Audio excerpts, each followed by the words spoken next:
What's up, everybody? Welcome to another episode of Scoundrels of the Forest. I apologize for being a little late. You can hashtag blame PLD all you like.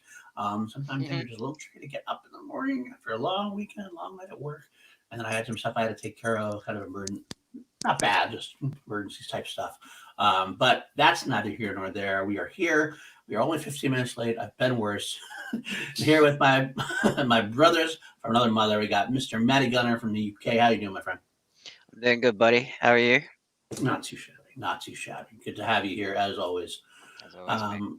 Also, another brother from another mother. I keep overusing that phrase, and I gotta vary my my vocabulary at some point or my introductions. I want to give you like an Apollo Creed like introduction where I can just master disaster and just do a whole thing. But I haven't gotten there yet. But we'll get there.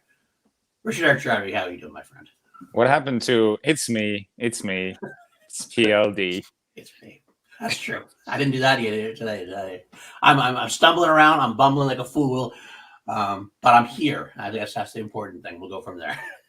Yep, it's a cool episode today. This is the one I've been waiting forward to for such a long time because Solo slowly is becoming one of my favorite rewatches out of all of the Star Wars movies. We'll get into that. But I'm not. I don't disagree. I don't actually disagree. We'll get into that a little bit later. That is our big topic of today, because we are going to do deep dive into Solo, a Star Wars story, and we're going to do it slightly in a different format. PLD projects and anything I've done with Call to Action tend to have this innate knack for like just going on forever, being like 2.5 hour streams because we can't stop talking about things we're excited about. But it also tends to be sometimes rambling. We want to try to tighten it up a little bit. We have a little bit of a new format we're going to try as far as some bullet points. That's a little behind the scenes stuff you guys really don't need to know about or care about, but I wanted to put it out there. We're going to try something a little bit new. You probably won't even notice the difference, to be honest with you, because it's not like it's that new. But we're going to hit some points. Hopefully it gets done in a nice compact time frame, but get some good discussion in nonetheless. But as always, we like to start out with the news of the week. Between last week and this week, we had a little bit of news. Not a whole lot in terms of visual news. Not a lot of movie news, TV news. A lot of more books and comics news. But we always want to touch base real quick on that, just because I know I'm a Star Wars fan through and through, and I try to get everything I can. And anytime I get to go to the galaxy far, far away is a good day. And I want to also say from the top here that I always get my news from Star Wars News and that. I'll give them a little plug. Star Wars in Depth is a great source. They curate all the news and they cut the bullshit from the reality. They tell you what's up and they say like this is from good sources, from a shitty source. They might tell you a bad source and say that hey, we saw this.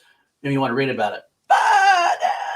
But so it's a very good one-stop shopping for me for Star Wars news. I know if it's newsworthy, it's going to be on there. But the first thing I will start with is they released the Dr. Aphra hardcover / Kindle of the audiobook that they put last year. Last year they did an audiobook with Dr. Aphra, just like they did the Count Dooku one. And it seems to be something they're starting to do more and more of, just putting out these audiobooks for people to enjoy.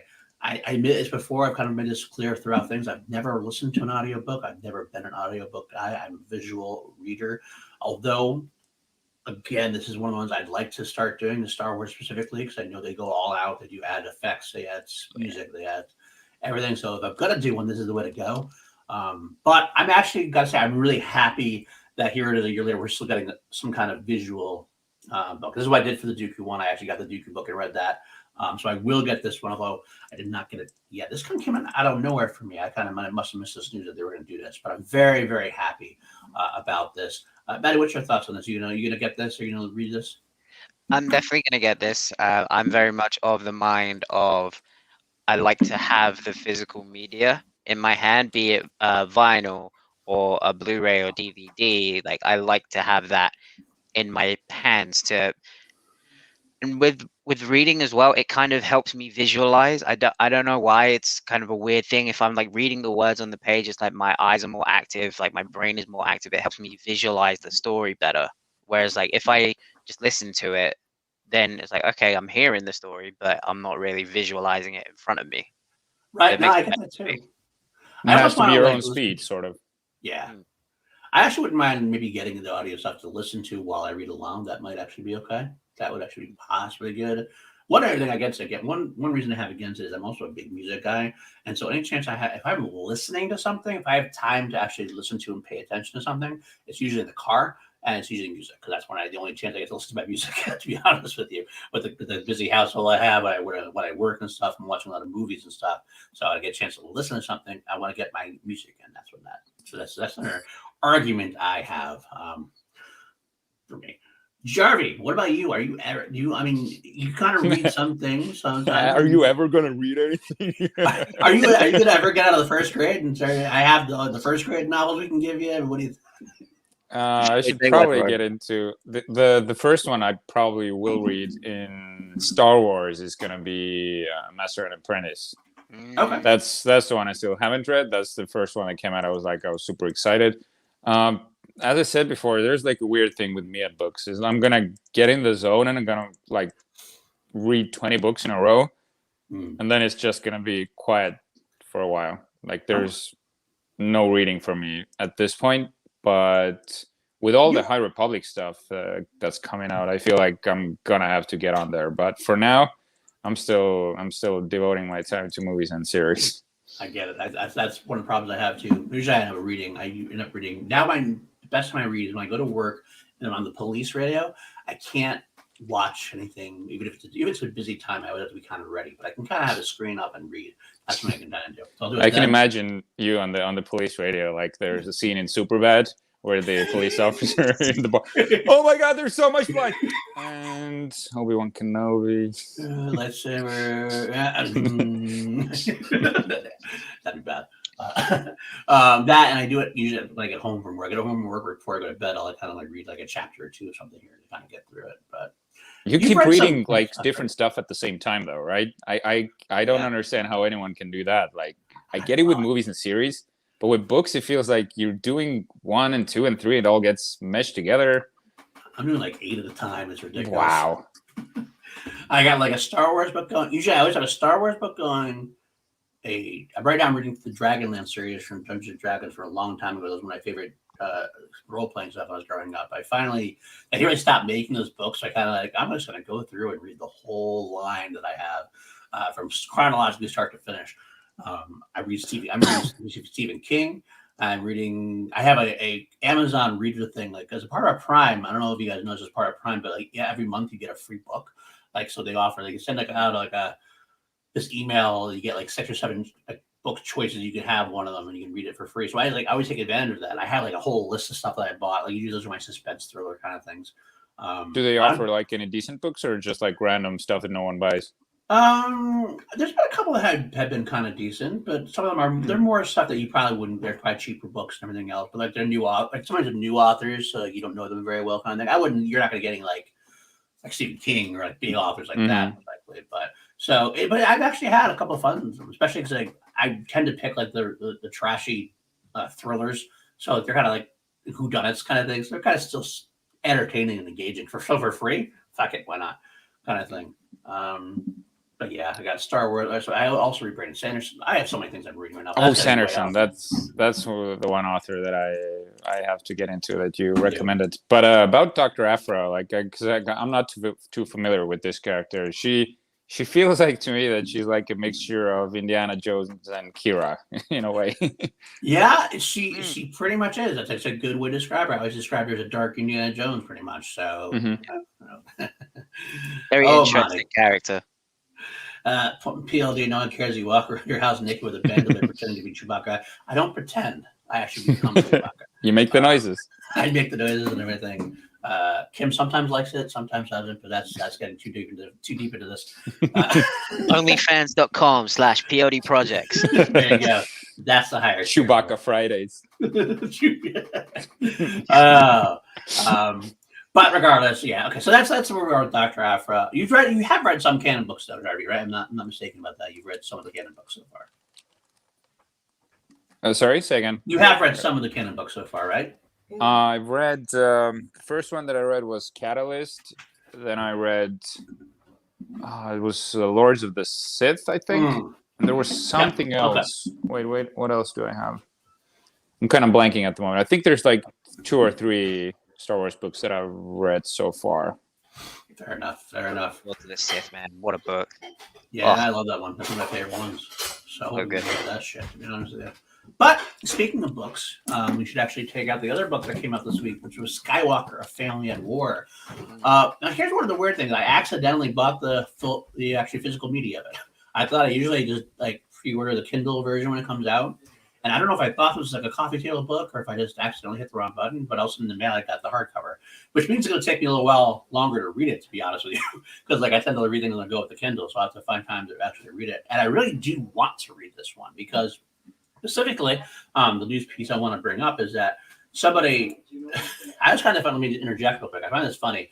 When these books come out, it's usually a day, if that somebody will put something online like, oh, I read this passage and this is what this means. I'm like, wow, you read through it quicker than anybody. I mean, how did you read that quickly that way? But there's always somebody.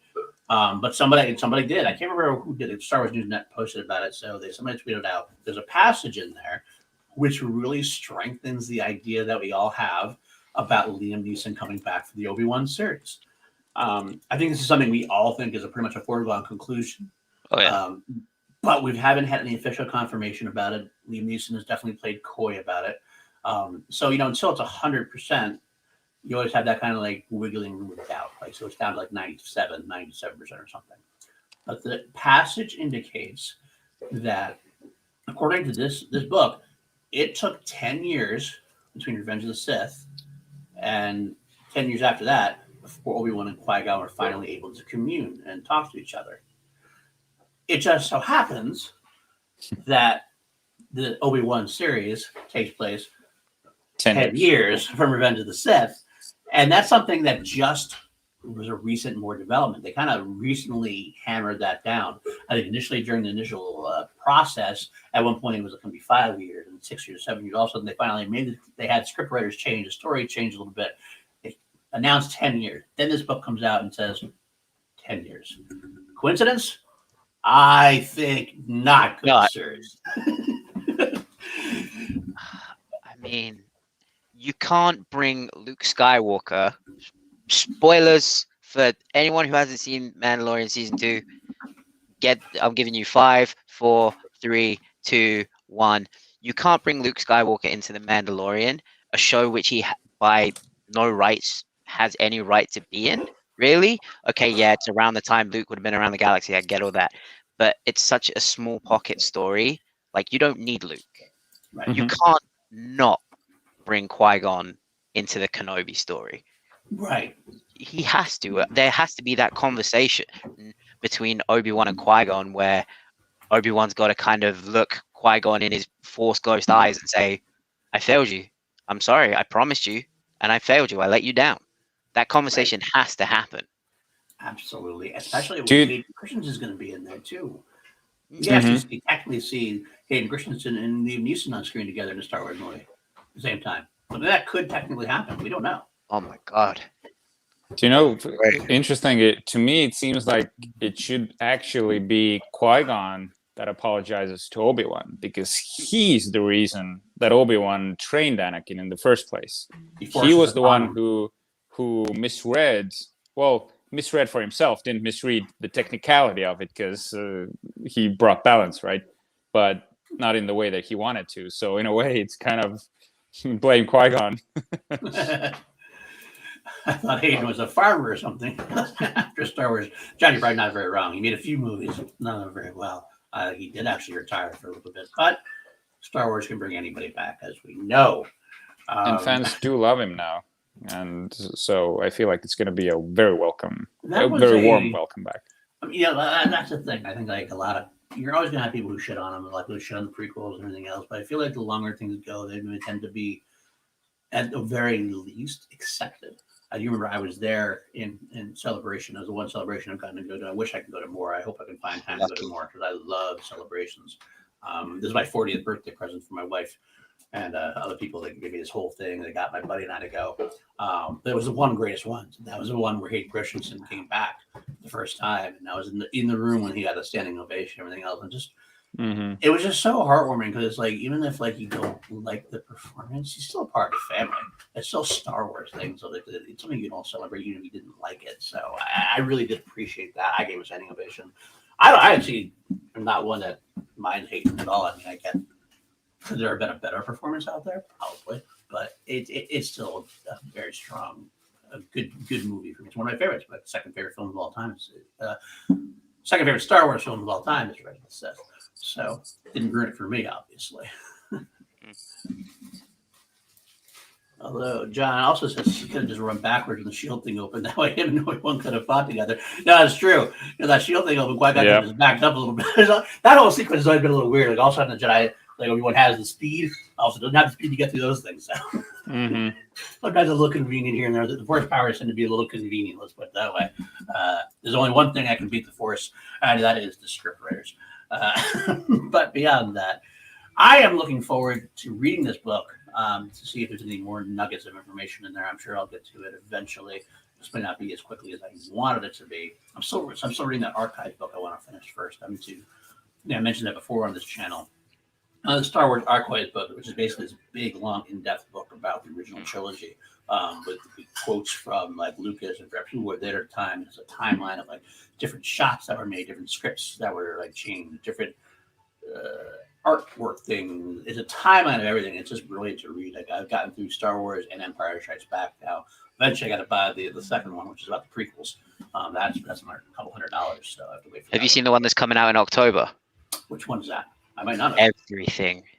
Really? Everything. Comics, TV, script, Really? books, everything. This huge book. I think I was gonna pre-order it on Amazon. Like I'll send you the link to it later, but it's apparently it's like everything in just this massive silver book. Oh, that's interesting. Definitely some of the links. I'm curious to check that out. Absolutely. Okay. Anything you guys want to say about that? Anything more you want to have any more comments on that? No. Okay. Cool. Speaking of books, another thing we had was the Future Star Wars Essential Legend Collection books. Is reportedly going to include Darth Plagueis and X-Men Rogue Squadron. This is one of those things where it wasn't officially announced, but like a fan, I can't remember, I read the article really quickly, but a fan discovered some movies that were set up. And it looks like we already have the first part of the Thrawn trilogy was released, or was announced, I should say. It wasn't released yet. I don't know if it was released or not. I should check that out. But either way, they're having a Legends celebration of Lucasfilm's 50 years, taking some of the best of the Legends books and releasing them in hardcover with, or paperback, the trade paperback things with new artwork. This is a celebration. It's kind of cool. I mean, I already have them all, so I won't be getting them again. There's nothing new in them. But I kind of like that they're bringing it more back into people who have now discovered the new canon. And because Legend is full of a lot of bullshit, but also a lot of cool things as well. So if they can cherry pick the best of it and bring that to a new audience, I think that's going to be a golden opportunity for them to expand the Legends back.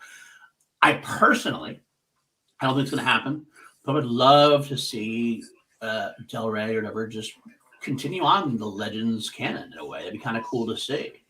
And maybe this is the testing that grounds, because you can have more than one universe going at the same time. I mean, you can have the canon verse, you can have Legends verse. I mean, it's like alternate universes. As long as you're on brand, make it. I mean, why not continue the story in the same way? I'd love to see more from Jaina Solo and things like that and everything else, especially because it serves as an alternative to people who were disappointed by the sequel trilogy.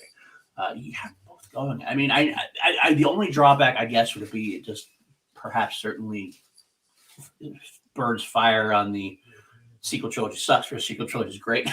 People you have the competing timelines going, but at the same time, like maybe that will like let people live in peace in a way. You can choose to go this way, or you can choose to go this way, and either one could be right?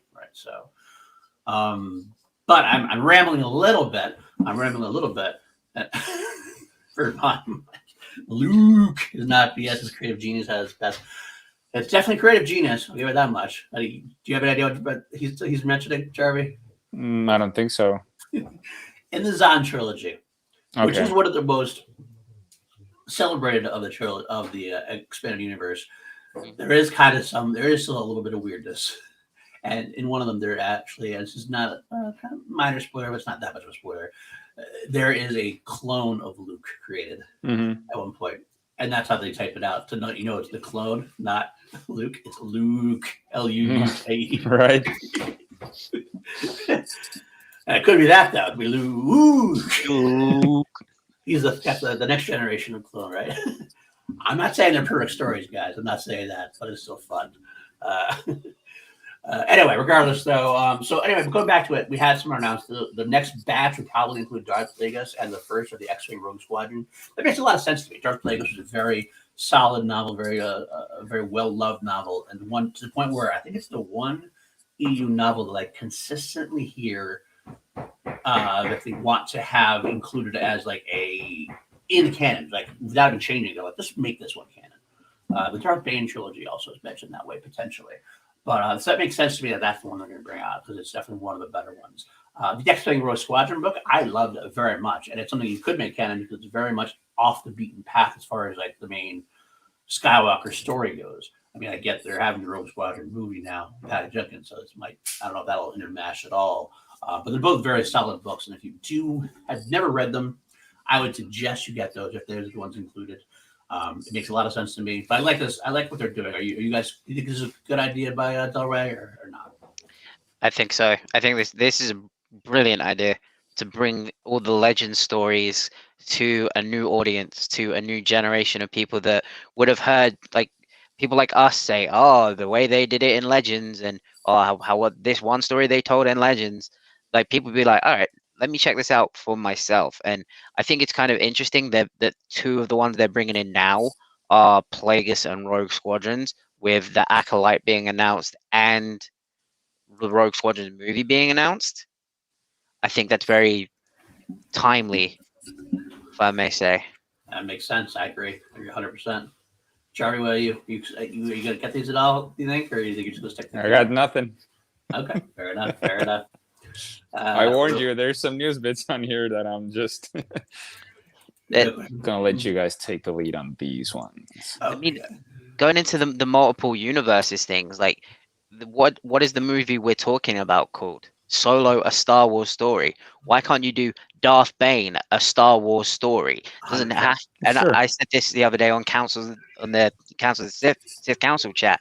You can do a Darth Bane thing. It doesn't have to be canon, but Right, it can I just agree. be a story, another Star Wars project. Why does everything have to be canon?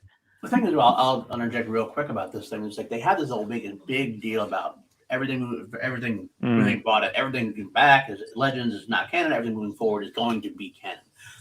I think people have taken that to be a lot more black and white than it really is. I think the idea was just to say, okay, we're not. I think the main idea what they really just should have announced is saying, okay, everything in the back we're not holding necessarily to because we want to have new ground to work with. They don't have to say everything moving forward has to be specifically canon. Everything that moves forward that's not like said. I mean, you could have a ground where you go, I'm going to make this Darth Bane story and say it's a different part of the universe. So that's. I mean, I don't think that's a big deal. I think that's if you walk that back a little bit. Some people get pissed off about that. It's like, oh well, you said this. Fuck that. It's a good story and it's a fun time. I don't give a fuck. Yeah, Like let it be canon as long as it's definitively said. Just let us know is this canon in this universe or is this like an alternate universe story or whatever different story. That's fine. That's all you can do.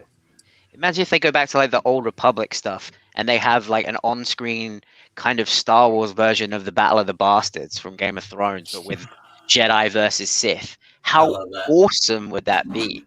I love that. Who would care if that's canon or not, as long as it's sweet? Exactly. That's you have me there. Real quick, I want to shoot some comments in the chat. Pat Monty just saying that the Last Jedi ruined Luke. No. Well, I disagree entirely on that. I'm shocked. I'm shocked that me and Monty disagree on something. Very passionate fans that we are. I wasn't the hugest fan of Last Jedi, but I don't think Luke was any reason why it was out of Luke. I didn't think it ruined Luke at all. But we'll get into that, Monty, when we get to the Last Jedi episode. We're gonna have a Last Jedi episode at some point. So for now, check it. Come back at that point.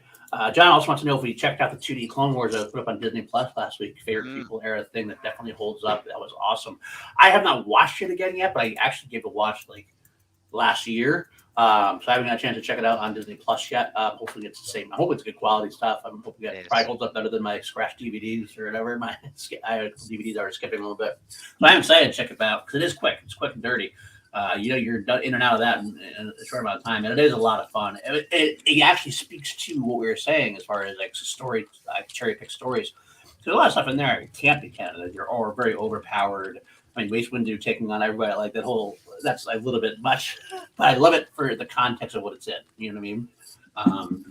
So I did like that, and I think you should all check that out. There's a lot of other Disney stuff that they added from like the Legends that I want to check out again. I think we'll do that soon. And of course, that's awesome. Slices become a Star Wars story. That's what we need. That's what we want. That Kathleen Kennedy. I hope you're watching the show. I mean, we're one of the 7 or 8 people who are watching the show. It's definitely got to be Kathleen Kennedy. John, you legend. Yeah. Yeah. And yes, Anakin's knighting is awesome. That's actually kind of a very cool scene they did when they knight Anakin, make him a Jedi Knight, in that scene. It's short, dialogue, pretty much dialogue, less scene, done with music and visuals. It's pretty cool. I appreciate that. So, okay, we got one more bit of news, and then we'll get into Solo. It's about good. The one piece of news is Jabba the Hutt going to get a one-shot comic for Marvel's War of the Bounty Hunters crossover event. Now, if you don't know what I'm talking about, we have War of the Bounty Hunters. It is a big Marvel crossover event. They go through a lot of different, all the different Star Wars lines. This is probably the biggest crossover event we've got in the comics since Marvel has retaken the Star Wars brand. We did have the Vader Down one, which is pretty cool. That's actually one of my favorite comic storylines of all time as far as Star Wars goes. But this one is far-reaching. Again, taking place between Empire and Return of the Jedi, about when Boba Fett are delivering Han Solo to Jabba the Hutt, and that's where a lot of this is going to take place. What happens during that time frame, and so that makes a lot of sense to me that Jabba is going to get a one shot because he's kind of a big part of that story. I'll read the quick promo that they gave us. It says Jabba the Hutt is one of the most powerful and ruthless gangsters in the galaxy, and Boba Fett, his most trusted bounty hunter, has failed him. How will Jabba deal with betrayal violently? And what does this have to do with the bounty hunter with ties to the High Republic? High Republic tie-in. That really intrigued me. I'm like, really? So is that going to be brought in? Is that going to be one of those things where we get to hear more about the High Republic nowadays in this timeline? I don't know how they're doing it yet. I don't know if it's somebody that's been introduced already that we met, or if it's someone we're going to meet, or if it's somebody we're going to get introduced to here and then go back and learn more as they appear during the High Republic events. Either way, I'm definitely getting this comic book one day one. Yeah. As long as we have Zero in there. Yeah. Yes, and one of the favorites of the PLD Products crew of the Scoundrels of the First crew, Zero the Hutt. Pour a beer out. Pour out for the homie with Zero the Hutt. But that's exactly it. All right, well, that's the that's the news that we talked about this week. Let's get into our meat and potatoes of this week. We are going to break down Solo, a Star Wars story. Yes. Nice poster. As always, I try to find the alternative ones. So good. So what I throw real quick, I do want to do is, what were your thoughts going into the movie? Like when you heard it was being announced, and we found out Alden Ehrenreich was going to take over for Harrison Ford, Donald Glover was going to take over for Billy D. Williams because they're younger roles. What was your thoughts going in, and your initial thoughts coming out? And we'll break it down more specifically. Maddie, we'll start with you. I didn't really care that it was Alden Ehrenreich playing him. It was kind of a, well, duh, because what are you going to do? Throw Harrison Ford back in there to play young Han Solo? Like, well, of course they were going to find someone new. When I heard that Donald Glover was going to be playing Lando, I was in from that moment because I'm a huge Donald Glover fan of everything he does: music, acting, producing, stand-up comedy. He is so damn talented. So as soon as I heard that he was playing Lando, I was like, okay, right, you got me. And then I went in and I watched it, and I left pretty damn happy about it. I was like, okay. Obviously, there's some things that I was a bit like, huh? Like finding out how Han got his name. I was like, that's the big one. Okay, I'll roll with it. But what not everything has to meet our expectations. But I thought it was pretty cool. I liked it. What are you, Jeremy? Yeah, it was the same thing. This was a movie announcement that did kind of nothing for me. Didn't need it, didn't want it, but still, since it's Star Wars, I always go and see it. So I was like mildly excited for it. When I did see the movie, I remember being very entertained and leaving with a good mood. It's kind of like a feel-good movie, but I was sort of thinking, did I really need it?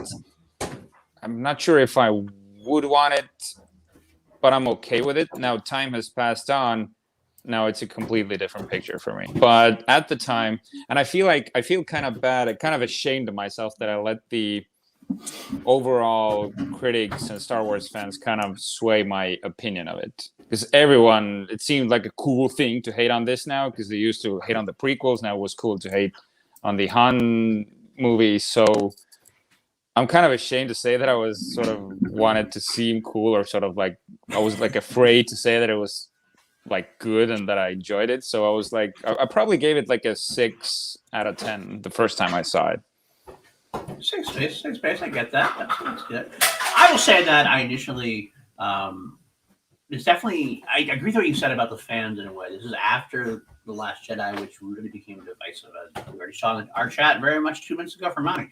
A lot of people hated that movie. A lot of people loved that movie. But what it did do either way would be divisive and cause a lot of friction between the fan base. Some fan base, it was pretty much, I think, the most divisive movie we've had in the Star Wars franchise. I mean, prequels were definitely hated at the time and everything else, but I feel like the love for them didn't come back. Like the love that was kind of a slow burn love that kind of came back for a while. They would like, so it wasn't really as much of a fight. More as like it was like we hate this and yada yada. This was very much like, I love this, I hate this, and it was. So we were like, you know what, we're gonna fuck Star Wars for a while. Then people got sick talking about it. I think that's what it was. I really do. I don't think people like, I don't want to talk about it. I don't want to hear about it. What now? Solo's coming out like 3 months later after I just saw it. I don't want to fucking watch Star Wars again at this point. I'm still haven't gotten over The Last Jedi backlash here and there, and then you come back with something like a Solo, which is a movie that, in general, people didn't ask for, and not like you need to do movies that people ask for. I always hate that argument theoretically. Like it's like, well, you don't ask for any movie really theoretically. I mean, there's some you can push for some. With like, Star Wars, there's a lot of like what people want to see more than with other franchises. Yes and no, but the thing is, like, just because we didn't ask for it doesn't mean it's not a good movie. Like we don't have to do every movie that people ask for. If we like, I like to have movies that come out that are like out of left field that I'm going to hear from. That's a good thing to me. I don't mind that at all. We shouldn't mind that. So arguing that we didn't ask for it to me is bullshit. Way to say I'm not going to watch this movie because I didn't ask for it. Fuck you. You're lucky. We're lucky we're getting Star Wars movies. We weren't getting Star Wars movies like 10 years ago at this point. Lucas was done. And Star Wars was done. Now we're getting Star Wars movies. You're goddamn lucky to get Star Wars movies. I'm not saying you have to go and like everyone. You can absolutely have the opinion you didn't like it. That's fine. But like, I don't know. It just annoyed me. It annoyed the hell out of me when I first heard that. So I was there opening day. Was I interested in? I was interested. There's other stories I'd rather have told. Yeah, absolutely. I'm not going to say this is the one I was clamoring to hear about either. Han Solo was one of my favorite characters growing up. Probably for the longest time was my favorite character. Before I really dug deep into like some of the Sith lore and stuff like that. But he still holds a very deep place in my heart. So seeing anybody besides Harrison Ford in that role was going to be a major stepping stone for me. I'm not going to lie. But I was able to do it. Real quick before I continue. Some method saying I wasn't interested in it before it released, but it's such a fun movie, and Alden won me over as Han. It's fourth my ranking. That's great to hear, Tim. I have to do my ranking. I need to edit my rankings because I feel like Solo is way higher now than it was before. I have to too. John Getz. It was so soon afterwards. Every trailer and post or any conversation with this build-up was dominated by Last Jedi conversation. It was the most toxic things I've ever seen. It's impossible to hype. You are absolutely right. Exactly what I was saying. There was a Super Bowl commercial. And people were kind of like, "Wait, we just watched a Star Wars movie. Now this one's coming out in May." They could pump out an Amperu gardening movie, and I'd see it. That'd be awesome. I'd watch the hell out of that movie. Maybe something like The Father or something. Just have like a psychological twist on that one. I love that movie. I love The Father. Just a side note, amazing movie. Yeah. But like, as someone who has just bought the Star Wars Galactic Baking book, like I'd be down to watch I'd be down to watch an Aunt Beru Garden movie or TV show or whatever they wanted to do. But it's like, spoiler for next week, another movie, and I was actually having this conversation with my best friend Ryan the other day. Another movie that we didn't ask for is the movie that we're going to be talking about next week. Is number 3 in my ranking overall. Mhm. Rogue One is like my third favorite movie. Okay. One I of did not the best in Star Wars. Agreed. Yeah. Yep. Well, just to finish up, we're moving to our outline we have here. I was like, I do my initial thoughts going in were kind of like I'm happy to see it. I was a little less happier than normal only because I was kind of like tired of the conversation.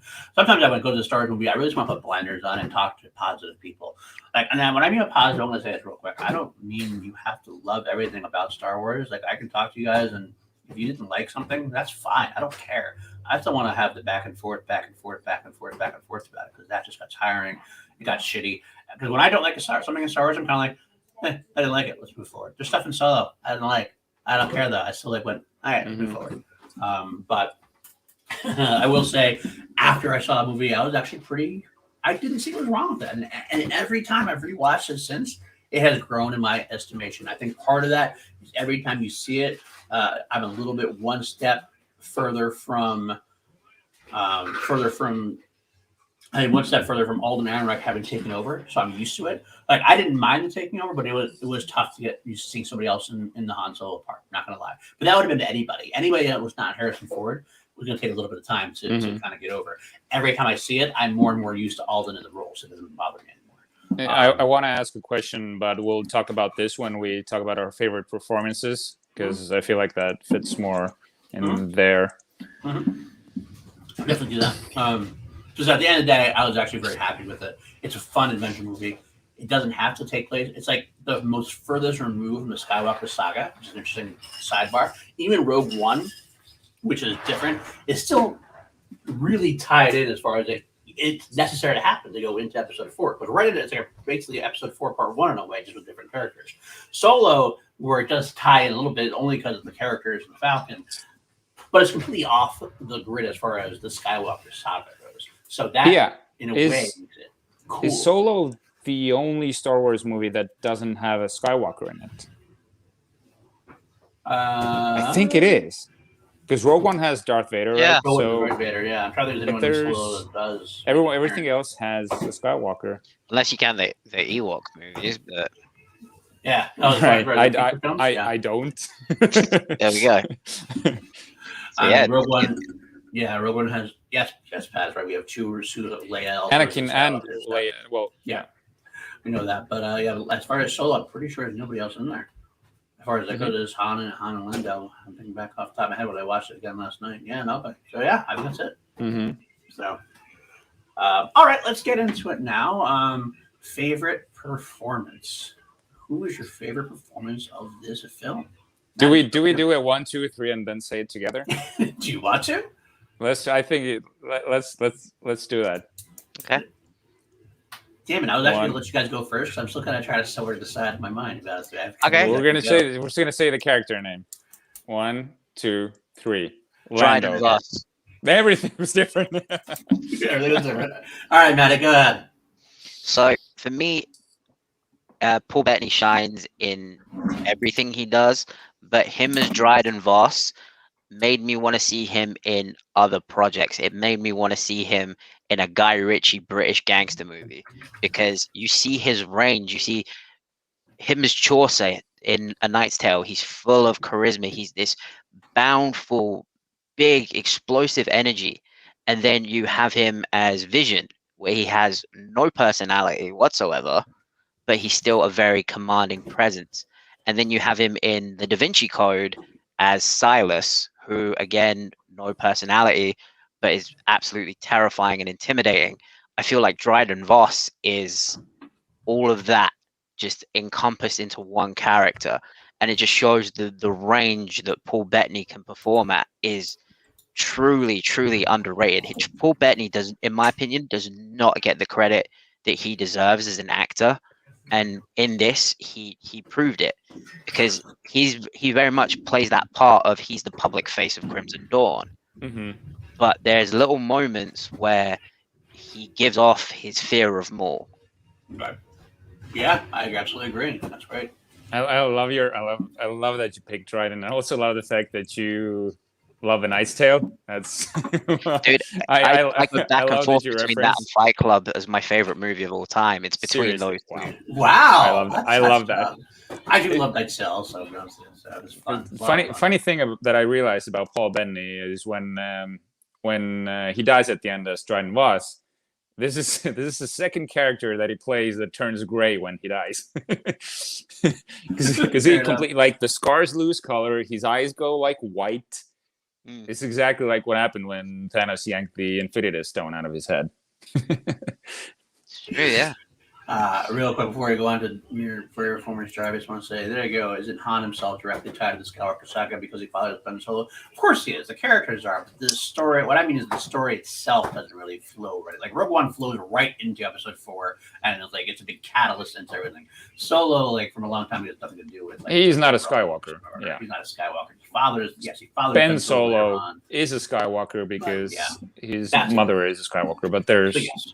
Is it directly tied? Yes, you're gonna make that argument, of course. The story is far enough off the beaten path, which is a different thing than everything else. That's all I'm trying to say about that. With that, Richard Eric Darby, what is your favorite performance? I know you heard. We just heard it, so it had to be Donald Glover as Lando. I feel like that's the most popular choice as well, but that is the thing that I was thinking about. Like, why is it that Alden trying to do an impersonation of Han feels so wrong to so many, and Donald Glover doing almost a caricaturish or like almost parodying Lando, but he gets all the love.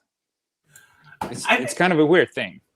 I kind of have an answer for that, I think. And I get it because Han is so much of a bigger character, more a main character, more like he has had more screen time.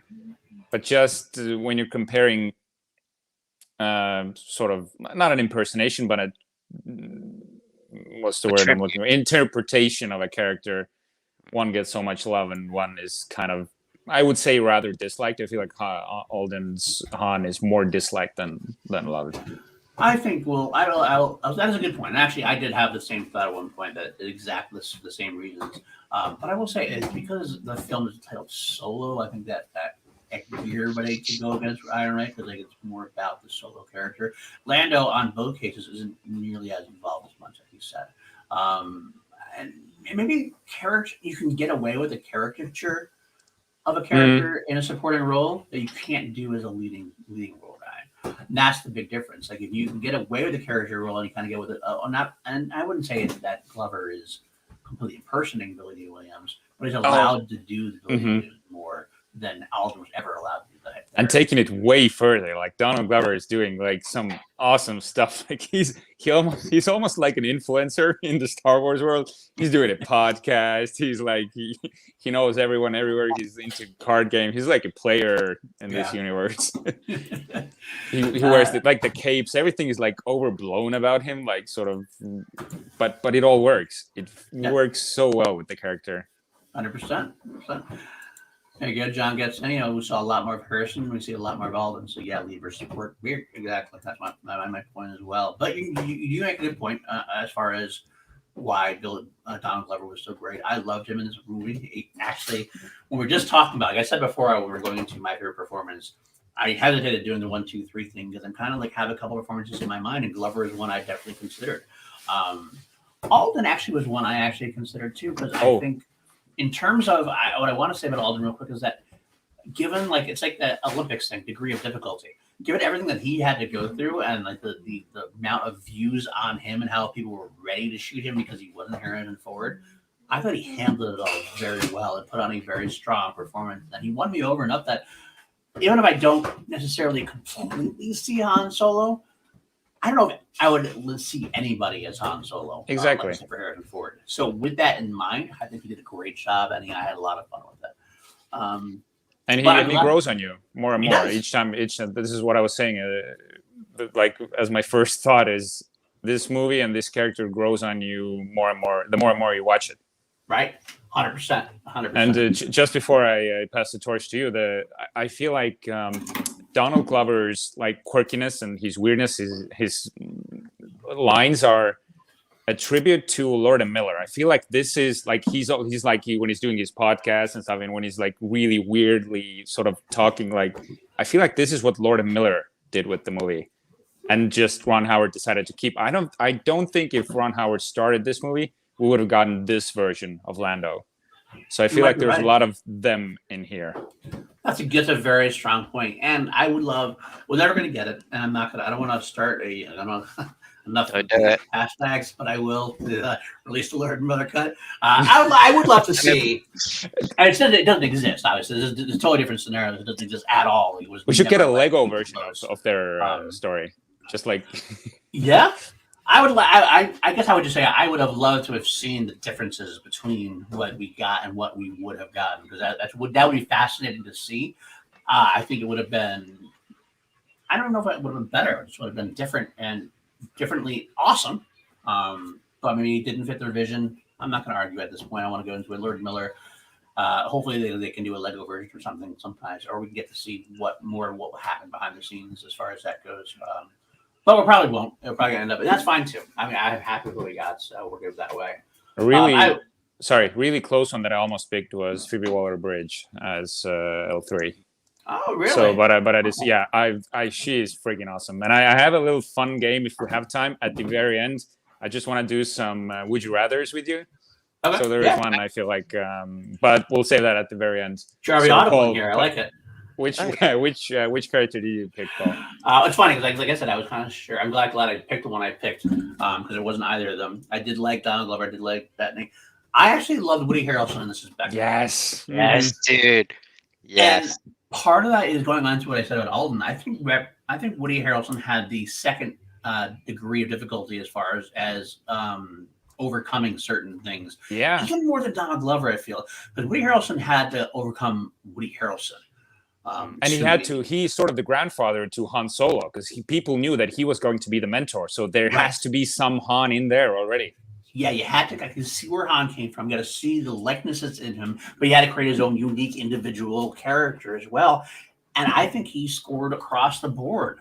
I got quickly out of the Woody Harrelson bit. I mean, this is Woody Harrelson things. This is the way he delivers dialogue, sometimes his facial expressions. It reminded me of some of the Woody Harrelson roles overall. But by the end of it, especially with each rewatch, I just see Beckett more and more. I think he's a great grizzled guy. He's one of those characters that's in between. Like he's not great. He's not bad. He's not like a bad guy. He does some bad things. He's some, I don't know if villainous is the right word, but he definitely does some shady things and isn't the most loyal guy overall. But yet he also sees his great side of him, his heart, and you see where Han gets his heart from. In a way, you see how Han becomes Han because of Beckett, of course, and in spite of Beckett, in a way, like he takes both the bad because this is what I want from Beckett, and this is where I differ from Beckett, and it's all wrapped up in that one performance. And Woody Harrelson's gruff role is just it's a phenomenal thing to add. I think it adds so much. You're going to get in. I'll actually get into it a little bit with my lore a bit later on, but a character like that can really. A performance like that brings like life, a character like that makes you want to know more about him. He's unique to the screen, even though he's not a character we ever met before. We don't know anything about him before. I want to know more. We'll get back to that a little later on. And yes, John Getz, he's just a simple man trying to make his way in the galaxy. Exactly. And I feel like he was super loyal to his own crew, but his crew got killed so quickly, right? And there's not enough, because that's not his movie, but there had to be so much pain. Like he lost the love of his life pretty much, and just like decided to go just do the job anyway. So I don't think he ever would have double-crossed Val or Favreau's character. Rio, that's right. Wookie.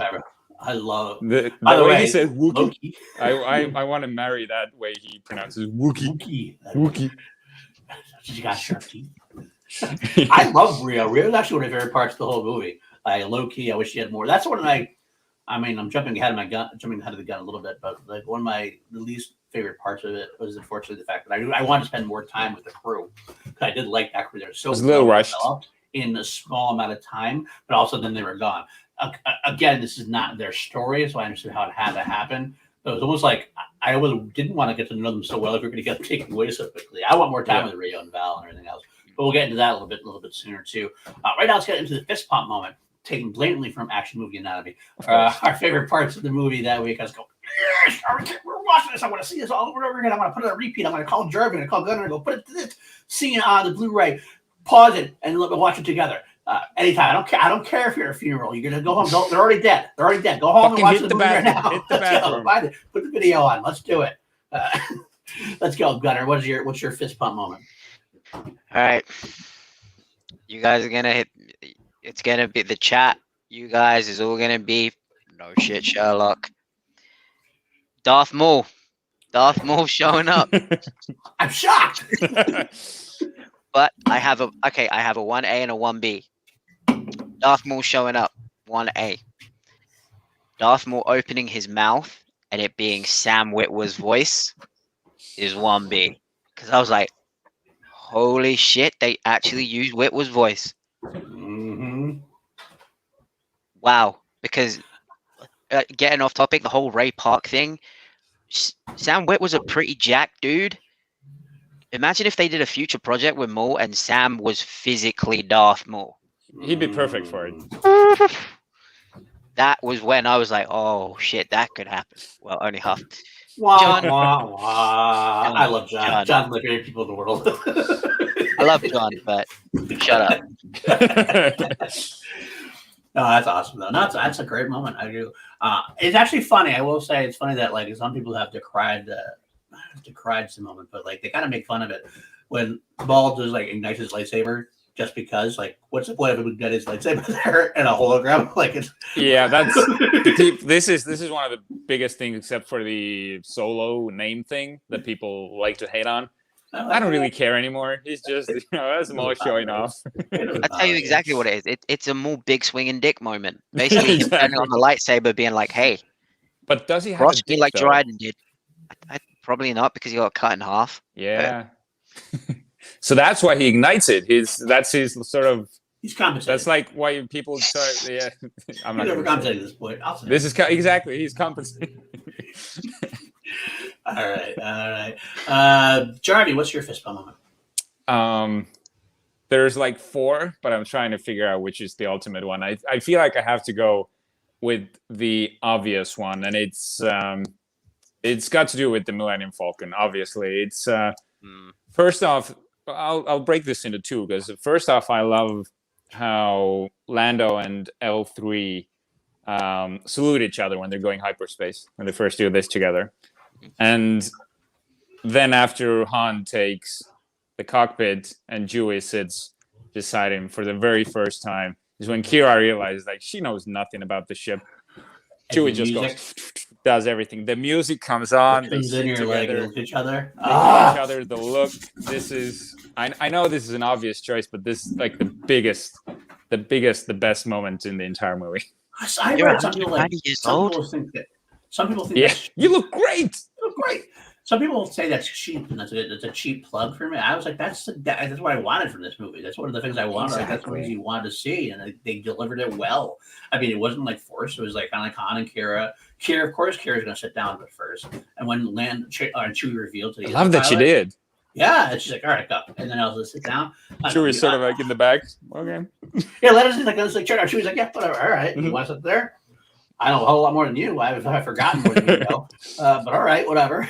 But then they sit down and Alden shares that moment. He looks at them, and it's kind of like that was one of the most high points of me as well, as far as when looking at that, going, "There's Han Solo. There's that Han Solo right there that I love right there." That's where it worked for me. So, but yeah, and it's also like it's the Falcon has been turned into a character now even more than before, and that's and now we know why Lando loved that ship so much. It's because L3 is part of that as well. So everything that's the lore, the characterization of the Falcon is perfectly handled. Agreed. Also, likewise, similar. It's a similar fist pump, not fist pump, but similar to that in a way. When they first see the Falcon. Yeah. The music is. And the music comes in, and you see Han being like, "Wow, Mhm. And it's Did the you have slow. the POD moment when you saw it at Galaxy's Edge? It was close to it. It was close to the PLD challenge right there, which is And it, funny to me because it juxtaposes against how like when Leia and Luke first see it, Leia's like, "What a piece of junk," but Mhm. Han's like, "I love it. I love it." And it also they used the slow Star Wars theme that they used in The Rise of Skywalker, like Right. dun, dun, dun, dun, like Yeah. the slow version, the powerful version. The first time we see the Yeah. Falcon, it was a great moment. So good. You actually totally did steal my fist bump when my was also Han and Chewie sitting down for the first time together. Mm. But I will throw another one in there because I actually love the moment that another one of those Han Solo moments for me was when they're breaking. They got the coaxium and they're trying to get on the ship and everything else. And it was such a great Han Solo moment. Lando flicks Han the blaster. The blaster, yes, that's the And one he I have goes written right- down as well. And right into the Han Solo like pose or whatever Yeah. he's shooting. Yeah. I was like, oh, right there, that's Han Solo right there. That's the time I felt like it was really good. I got chills when I saw that. Yes, it's a great fight, a very unique action sequence. I think Solo has a lot of unique action sequences, which we don't see in a lot of Star Wars. I mean, we see the types of action sequences, but like that mining, the train sequences, you don't see that very often in Star amazing. Wars. This whole the robots revolution stuff, there's a lot of cool stuff in there you don't get a chance to see very often. It's great stuff. It's great stuff overall. Revolution. I will say, well, we'll get to that in a minute, but those are probably my first big two moments. I think at this point, there's another couple ones here and there. I do love. I actually will say one. I love the idea when it was in the trailer. So I hate that was in the trailer, but the idea when Solo comes back and just nest like we got 30 men on that ship, and we're in moments no one's going to come down, basically kick their ass, flies away, he looks up, It's just quietly that. just backs up. Yeah, and Beckett look like. Yep, he had to try. You can't lose like he tried at least. And that's a Solo thing, he's Mhm. like he says, right? Like they say in Force Awakens, though, he's going to improvise, and sometimes it'll come crashing down around him, right? And they used Enfys Nest really effectively. Like she's not Yes. in a lot of the movie, but one of the fist bumps I had as well was when she strikes down with her staff, like at the very end, and she has this really cool theme as well about her. Yes. Where whenever she's in the picture, they sort of use this it kind of reminds me of the Winter Soldier sort of theme that they use in Falcon and the Winter Soldier. So so and that moment when she jumps down, like the shockwave throws the enemies away, great moment. That's what I want too. That's true. When Han's slaying the TIE fighter to the asteroid is pretty awesome. Yeah, when it does like the that was great. And of course, when the Quaxium gets ignited and they finally get the burst out, the yielding's gonna The Nos moment. die. Yeah, but they get all the Falcon flies back and then so good. I love that. Another quick one, then we'll move on to some other stuff real quick. But I have to say, because I just thought about it.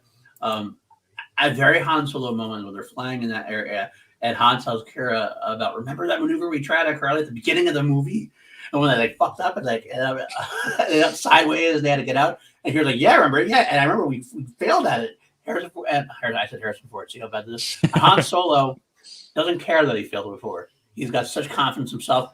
He'll be right this time, even though it's like a much higher stakes. He just does it. And he uses the move that can't remember the character name. It's like this guy did this Needles. on Corellia. He died doing this. Doing this. But he's still doing it. Look at that. That's very helpful. I love that. All right, that's good. Well done, fist bump moments. Now we'll move on to the next segment. I just kind of audible a little bit. I do want to. I think it's important we touch on some of our least favorite parts of the movie because we want to be fair. We don't have to harp on them, but I kind of think we should throw it out there. I'll start since I did audible, and you guys get to prepare this one. But I will say, but some people will argue about certain things. Obviously, we mentioned them before. People didn't like the lightsaber igniting. You guys bring up the Solo naming, and that's one of the biggest one that people say. People saying that Solo getting his name was awful. I have to say something, and this is going to be a hot take. I watched it again yesterday. It didn't bother me at all. No, it doesn't, because At you're all. sort of It just like kind of like I don't care. It's not a big. I think part of the problem was it was a quote that somebody said before the movie. Like one of the Lucasfilm people said, "You're going to find out how Han Solo gets his name." And Yeah, people I remember the expected news. really big and expected something really like deep, and I don't know what they expected. And then they got this stupid like little one-off thing. But like to me, kind of like I don't know why, but it just didn't bother me at all. It's kind of like okay, so you just that's you just Imperial says, "All right, don't have a last name. I'll write down Solo," and that's it. It's stuck. I don't think that's fine. It's not spectacular, but I don't think it's as problematic as people say it is, and that's my hot take on that. But to continue on, my least favorite part, the one that did still bother me, also last night when I watched it again, and the one I think will always bother me, was Han speaking Wookiee. Yeah. Yeah. It's just silly. It's so stupid. It was and, unnecessary, but it was again it didn't unnecessary. bother me because he does it for a brief moment. I feel like that's just for comedic effect. I feel like that's my problem with it. It doesn't make Mhm. sense to me because Chewie knows English and Han's talked to him in English. I know he's supposed to Yeah. try to hide from the troopers above, but they could have done it more silently because like a human speaking Wookiee is just stupid. Oh, you never see it before, you never see it again. I just one of the ones that just it still bothered me last night, even though like I was like kind of watching it back. I'm like, oh, the scene I'm like, just shut up. Just shut up. You have no idea what you're saying. I mean, it's tough enough. It's honestly tough enough to deal with like Chewie speaking Wookiee throughout the trilogy, and all it is quick roars, and he's speaking the complete sentences. It's like, like you see, like it's when they do a martial arts movie sometimes, and they dub it, and like you hear, like you'll see somebody go like, you'll see somebody dub it, and they'll be like, you see the mouth go like, Yeah. and then like, and what comes out of the guy's mouth is indeed. like that's all it is. And like that kind of thing is like really you're getting a bark and you're getting this entire like dialogue from like him going rawr once. What are you saying, Chewie? Oh, Hondo stuck in the well? Oh, sorry. Like it's a bit of I mean, like you've gotten used to that over the years and you can kind of accept it because he's an alien being. That's like the dialogue. You could almost get Han learning enough to be able to communicate with his partner. But having Han speak it was just too much for me. It's the only part I really want to bag on though. So, Maddie, what about you? Did you have anything that wasn't a...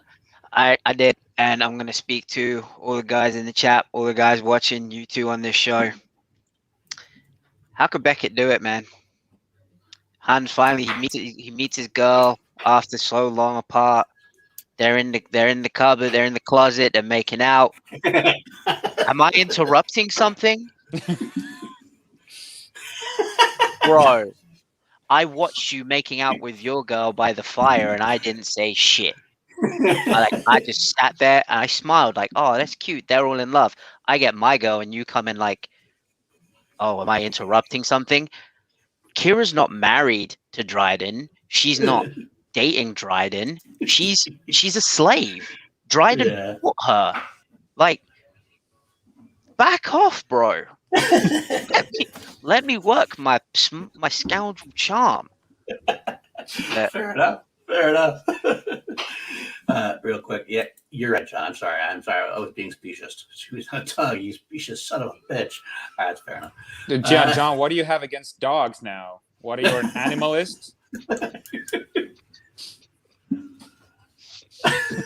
All right, Jarvis, anything for you as far as like the one takeaway that I wasn't content with? You mean? Yeah. I think you mentioned the biggest ones. I don't think there's anything else for me. I feel like the Solo bit for me was the biggest one, and it doesn't really bother me anymore.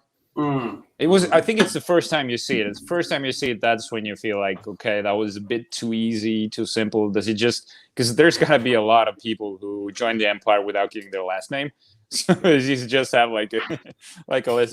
So alone. So, Solo is not taken. Yeah, this one wanker. Yeah, give him wanker. This one.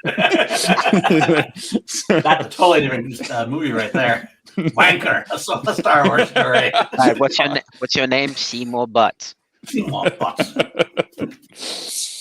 I guess General Butts to you. It reminds me of the Ted Lasso show on Apple. Which I still haven't seen yet. It's awesome. I love it. Oh, yeah, Nerd Chronic Nerd Chronic said that it's when me and Justin Hamilton are supposed to do a watcher together because Nerd Chronic tweeted out one day because I watched Ted Lasso and it hit me. Ted Lasso is just PLD and Justin Hamilton combined. Oh my god! It was the best show of that year. Oh my god! For sure. I need to see that. That's Like what I'm like, really? you and Hambone in one person. That's a character. So we will at some point when we get free time. We're gonna do a watch along together and record it for at least for Nerd Chronic himself. So because he's not allowed for us. So Nerd Chronic. Okay, let's get into our final bit. Favorite bit of we're gonna combine these two a little bit because Jarvis said it in the pregame. It's kind of similar to a degree. The last one can be what would we like to for moving forward, sort of not more explore, but what would like to see move forward. So we can separate that from the lore. Okay, that's fine. What's your favorite bit of the lore? Like obviously Star Wars is very lore oriented. This is probably the least. This is obviously the least Force or lore. Is not as much of the dark side and the light side. I mean, you have Maul in there, but there's not as much Jedi stuff. This is as much more the underworld stuff. What's your favorite section of lore that was explored during this movie, Maddie? Start with you. For me, it's always been the criminal underworld. Always been that. I'm gutted we never got the underworld show because it's for me like when they go to the lodge to meet Lando. There was a little bit where you see the cage where the droids are fighting in, and I can't tell you guys how many times I've been in a seedy bar and there's been a cage in there, and like it's been just like random dudes that they've just pulled in from the street, and I've been like, oh, okay, I'm pretty sure this ain't sanctioned, but we're just here to make a buck, kind of thing. Right. And it just felt like a kind of homeliness to me, but then you get to, onto the first light, which is Dryden Voss's yacht. And the very first thing you hear about Dryden is, oh, he's currently with a regional governor. And it's like, okay, so you have... He's finishing up with the regional governor. Yeah. And then you have like the low rung of the underworld, which is, the scoundrels, the scum, the villainy. And then you get up to...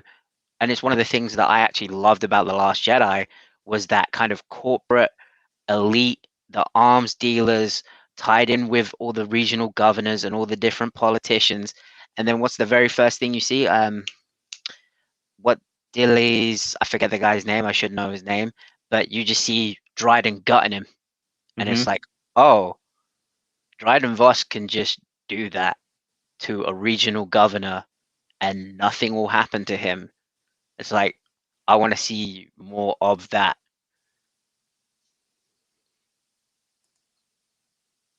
You muted, I like that. I did. I muted myself. Yeah, I know. I like that. That's a good call, man. What about you, Jarvis? What's your favorite bit of lore? This is I love the fact that they used Teras Kasi as a term, because this is a word. This is a term in Estonian. It's Teras Käsi. This means hand of steel in Estonian. Yeah. This is Estonian language in the Star Wars universe. It's also the same in Finnish. It's the same word, teras käsi. So the first time in the cinema, I was like, they say teras. I'm like, what? Every Estonian is like, huh? You feel like kind of a hum coming up. And then I researched it, and it's exactly what I thought it was. And they even refer to it. It's come from the Finnish word steel hand. And I hate the fact that they used Finland in this because it's also an Estonian word. But you guys probably know about. I'm gonna say Teras Käsi in Estonian because, but the Lord, just like you said, like Darth Maul ties into this perfectly because this is the hand-to-hand combat that is created to fight the Jedi. Yeah, now, that is an awesome bit of lore there, and I don't know, they don't really say who started it, but it feels like Darth Maul is like the master of that fighting technique. He taught Dryden Voss and Kira, which is why she takes out the guard and on Kessel that well. So I feel like this had to be my favorite bit of lore for the Estonian part. And also, we've never really heard of a technique to fight against the Jedi except for the dark side of the Force. If I may, I'll be going a little bit more into that. Please. In the next segment, because that was actually, spoiler alert, that's what I picked. So Yeah, that is the video game. I get Jarvis. I don't know about that, Jarvis. There's actually a video game from back in the day Masters called of the Master. I read Terrascasi. about it. Yeah. Yeah, that's where the first time I heard of it, and it kind of like grew since then. But it actually brings up a great, kind of reinforces my point from earlier. Is that I like the fact that they can cherry pick these things for the things that they want to talk about and develop more, and it leaves these moments like, oh, I remember that. And they're bringing that back. But they don't have to deal with all the bullshit. But that's one that I was very, very glad to see as well. I'll touch base real quick on mine. My favorite bit of the lore that I wanted to see more was actually had to do with my favorite performance, Beckett. There was a line mentioned at one point where Lando goes, that's the one that killed Aura Singh. And he's like, I pushed her off. I'm sure the fall killed her. But so I want to see what happened between Beckett and Laura Orson. I like that particular part of the universe is brought a little bit to focus. They just killed the character off scene, or at least had her dead. So I got to. It brought back some moments. If you guys remember the Phantom Menace episode, that was one of the things I brought up was Orson. So hearing Beckett say that during the movie actually gave me like, ooh, Mitch Orson, that's cool. So that was my little, just a tidbit thing I liked hearing about. And I gotta say, the Solo movie was full of those kind of things. They were full. John Kasdan wrote it, North Kasdan co-wrote it. John Kasdan was very known for being very, very up to date on all of the Star Wars canon things. Now everything's supposed to be canon, and everything's like supposed to be tied in to a degree. And Filoni has done a pretty good job with that, generally speaking. But a lot of times they said that from the top. Kathleen Kennedy said that, but I don't think J.J. Abrams went back and read all the books, read all the comics. I don't think that Rian Johnson did any of that. I don't think Gordon Miller did any of that. I don't think Ron Howard even did any of that. But John Kasdan did, and it made such a great effect in the Solo movie because of that. We had so much more, even in minor details. Minok roast in Ardinia. Exactly. It's always these little things he talks about that just was added great depth and connectivity in a good way. You can have bad connectivity to Star Wars movie. I'll tell you what, I'll spoiler from Rogue One next week. One of my least favorite parts of that movie was seeing Ponda Baba and Dr. Evazan right before when they're supposed to be, they're going to be on Tatooine soon in New Hope. You see them for a brief second, and it's done in such a ham-fisted, like, here they are. Look, it's those guys from Episode 4 Cantina. And it's like that. That's connectivity done bad. Everything here, connectivity done great. He mentions Aura Singh and that Becca Killer. It's perfect. It's just a perfect little slice. So I like that. John said the game was awful. I don't remember actually playing the game very much. It might have been awful. I don't remember very well. So it wasn't amazing. It was all right. All right, and without further ado, let's get into what would you like to see further explored. I mean, Gunnar, I'm gonna put my shock face on again. So, but let's let you start. Ladies and gentlemen, this is the part of the show that we like to refer to as Matty's Leo meme moments. This is the moment where I point at the screen and I have the Leonardo DiCaprio face of, and it was, as Javi mentioned, was the Terrascasi moment. Now, to answer his question, it's more in Legends, but it was created by a people called the Paloi from a planet called, I believe it was Bunduki, which was actually destroyed in a war that the Jedi were involved in. Now, these people actually, they escaped the planet and they developed this fighting style to combat the Jedi, so they could never destroy planets and civilizations ever again. You're right that Darth Maul was he was an expert at it. That was what he was trained in on Mustafar. He was trained in Terrascasi because it is the ultimate art of beating the Jedi. And then the Jedi also took it on, but there is a technique in Terrascasi that I think plays heavily into what we're going to see in Kenobi. Is there is a technique for non-Force users to completely shut themselves off from being detected by the Jedi and the Sith. So they won't be able to sense you. You can't do that, I sense a presence in the Force, because you can't be found. And the Jedi on the Council who was the most proficient at it was Plo Koon. Plo Koon was a master of Terrascasi. So one thing that I would love for them to do more of, give me a Star Wars Kung Fu martial arts movie with Terrace Kasi, because there's some techniques in there that I absolutely love the names of. There's the sleeping crate, with that, like a lot of these are like, oh, my Wu-Tang style kind of names. Sleeping crate, Rancor Rising, and there's also the Gundark slap. I've never seen the Gundark slap, but I'm You have. curious. You were too drunk at that point to notice. Some girlfriend probably gave you the Gundark slap at some point. Yeah, I probably Gundark slapped someone in a bar one time or something. But bro, give me a Star Wars martial arts movie, man. We already had Donnie Yen. Just give me a whole damn movie of it. Very nice, very nice. Real quick before we go to you, Richard, I just want to through because he's been killing it all in the chat. So I guess agreed. Worst part of the movie, pure nostalgia callback, going back to Doctor Evans and Ponda Baba thing. So I agree. I didn't like the R2 and 3PO moment though. It's not as bad. We'll talk about that probably next week as well. I didn't mind that one as much only because it felt like they were there at Rogue One. They were there. That's where they were. So Rogue One. I was like, they weren't in Solo. No, where they made that quick appearance in Rogue One, they're actually supposed to be there at least. That made a little more sense that they were there. It was still a little like, here they are, but I didn't mind that one as bad. But either way, Jarvie, what would you like to see further explored? My funny answer or jokey one, I would say, would be to see a festival movie or something about the Minot roast in Ardinia, because I want to see more of Rio and I want to see more of the Ardinians. So just like a random, so give Phil and Lord this spin-off and let them go crazy with all their weird humor and stuff. But I guess this is again the obvious answer. I feel like if we ever had to have I would love a sequel, because I've said this before. I feel like Solo is the one Disney movie that deserves a sequel the most. But in this case, I would continue with Lando, obviously, with Donald Glover. Make this his story and make him butt heads with Darth Maul and Kira and with the Crimson Dawn, because they are a big part of it. This is why I want the sequel the most. So have Lando, have Darth Maul, have Kira in there, and there's your sequel.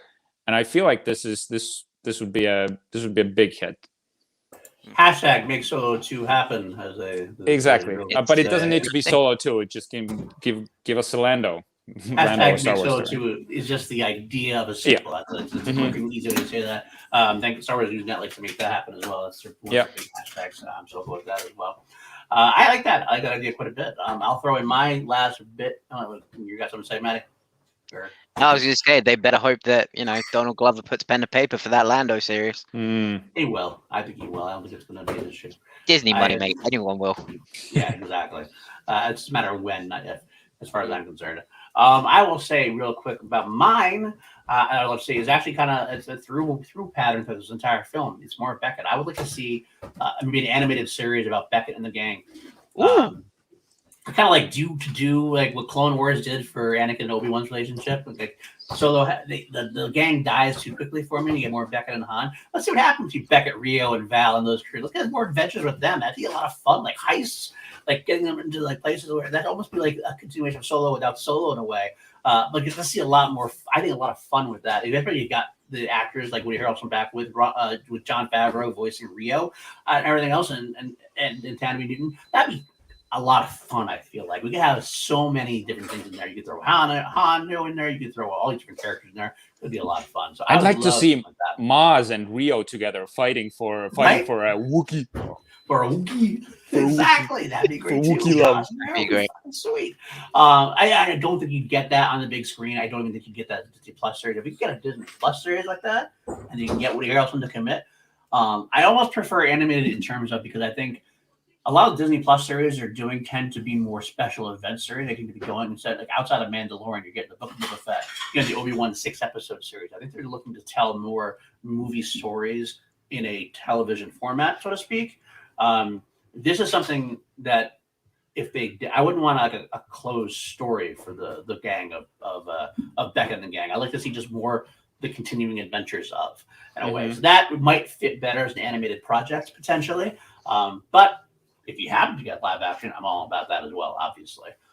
Real quick, I'll throw some things in the chat here. John Getz saying, put Keanu in the Terrace Kasi movie to have someone force it into his brain. And when he gets up, you go, I know Terrace Kasi.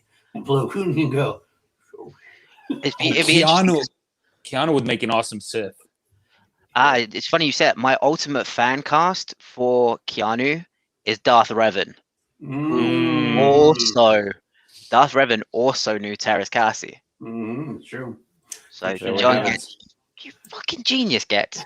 Genius.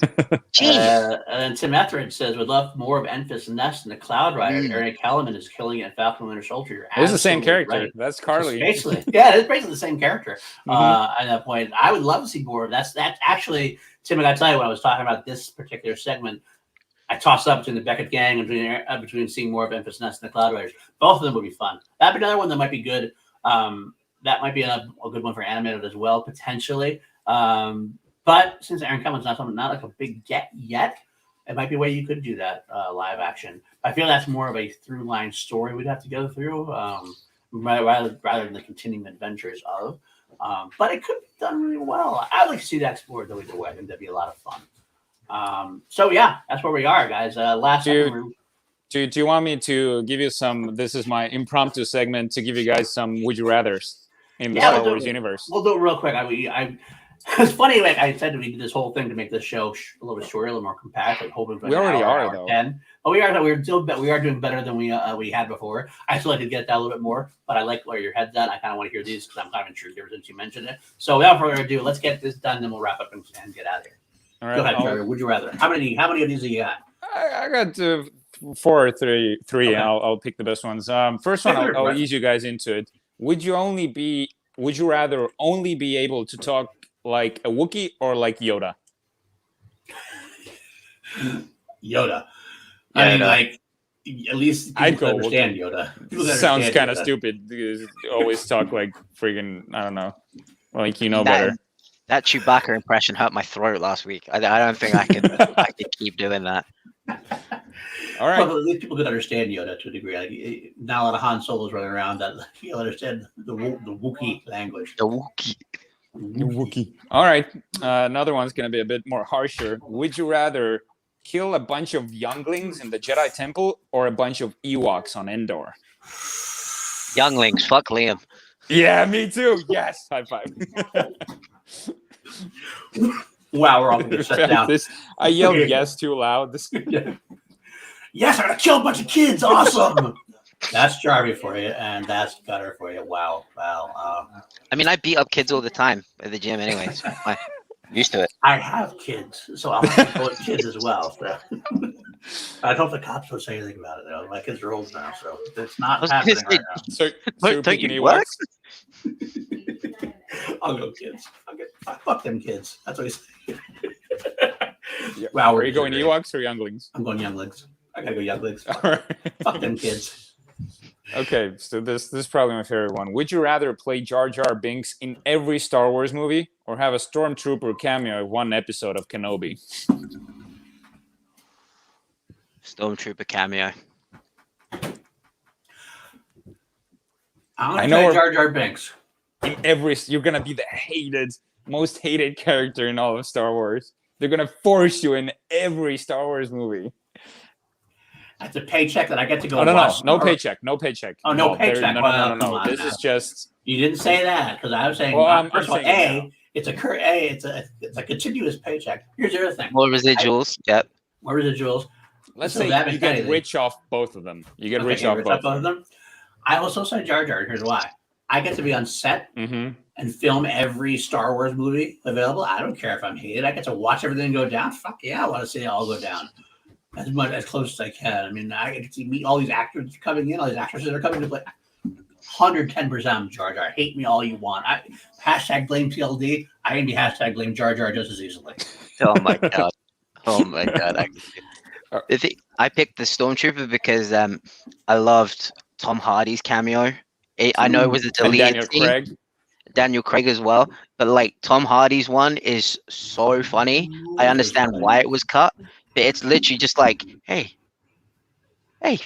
you're the guy. Like I know you. You're an officer now. I never would have guessed. Dude, I haven't seen would this. Totally be me. Oh, dude, you gotta look it up. You gotta look. It's amazing. I'm totally looking this up. It's Tom Hardy's little cameo, and I think one of the princes as well, either Harry or William, was had a cameo as a Stormtrooper. Yep. So like to be in that company, I'd love to be like just some random dude. Like I take my helmet off, and like I'm not that tall of a guy. So for someone to be like, "Aren't you a little short to be a stormtrooper?" I'd be like, "Yeah, yeah, I am." Yeah, that's right. All right, so last one. Would you rather marry Mace Windu, or Count Dooku? Marry Come on, them? Marry. come on. You know the I know answer where to Matt this is question. going. Because he hates Mace. Count Dooku was brought up in a family of wealth. Dude lived in a castle. I'm marrying into money. I'm marrying in money. I'm not saying I'm a gold digger, but We ain't going no broke, bro. I feel like being Mace's spouse is gonna be. Oh, he's such a hard ass. So there's not a lot you I would probably. hate it. All right, I got a couple of thoughts on this. All right. Dooku does have the money, which does sway me a little bit. I like having the comfort. I'm sure Mace can swindle some funds from From where? But from the Jedi. I feel they have to He be. probably was stealing from the Jedi at some point. so that does mean I think I got to go Dooku as well because my original fear is he's so much older than me that like I'd have to start taking care of him and wiping his ass and stuff. I don't want to deal with that, but I can probably hire somebody to take care of him, so we're good there. So I'll do that. Mace would do the only argument for Mace is that I kind of feel like that'd be a very independent marriage. Like Mace would go off and do his thing, and I'd be kind of you do what you need to do, my friend. And you could like mouth off to anyone. Like Mace gonna be right behind you, like protect you, like always be there. Fuck everyone up. That's true. That's a good point. That's a good point. Christopher Lee can sexually satisfy you with just his voice. He is damn that right. Although, come on, Although, Samuel L. Jackson saying motherfucker. That's true. All right, let's leave it there before we get canceled. All right, guys. No, don't take this the wrong way. No, Jesus. I'm just saying he nails the phrase. He nails something. Oh my God. All right, anyway. That's going to do our episode of Scoundrels of the Force. We are definitely scoundrels this week for sure. Richard, where can the folks find you? You can find me on Facebook and Instagram at Richard Eric with a K Jarvie. And of course, here weekly on PLD Projects with Maddie, Paul, and hopefully soon, Bidor. We miss you. We love you. We want you back. Next week, I think it might see the return of Fedora. I don't want to say that for sure and spoil that, but the conversation we have, I think it might be good next week. Rise of the Bidor. Rise of the Fedora. Matt, where can the folks find you? You guys can find me right here with these two lovely gentlemen and, of course, the great Bidor, talking Star Wars every single week, something we all love to do. And you can find me on Twitter at Matty Gunner, Instagram Matty_Gunner, Clubhouse, just search my name, Matty Gunner. And you guys can see me in about 15 minutes time over on twitch.tv/Matty Gunner TV and the Wild Jones Podcast Network YouTube channel, talking for the ONU MMA show, where we talk about some fisticuffs. Nice, very nice. You can find me on PLD Products every week with these gentlemen, as we said before. Also, I will be developing. I know it's funny. I talked with the Harrisons for a long time. I'm still kind of working on how to do that. It will come eventually. It could come years from now. Who knows? But one thing that actually has moved up in my project list, so to speak, is I'm actually going to do a show on Queen.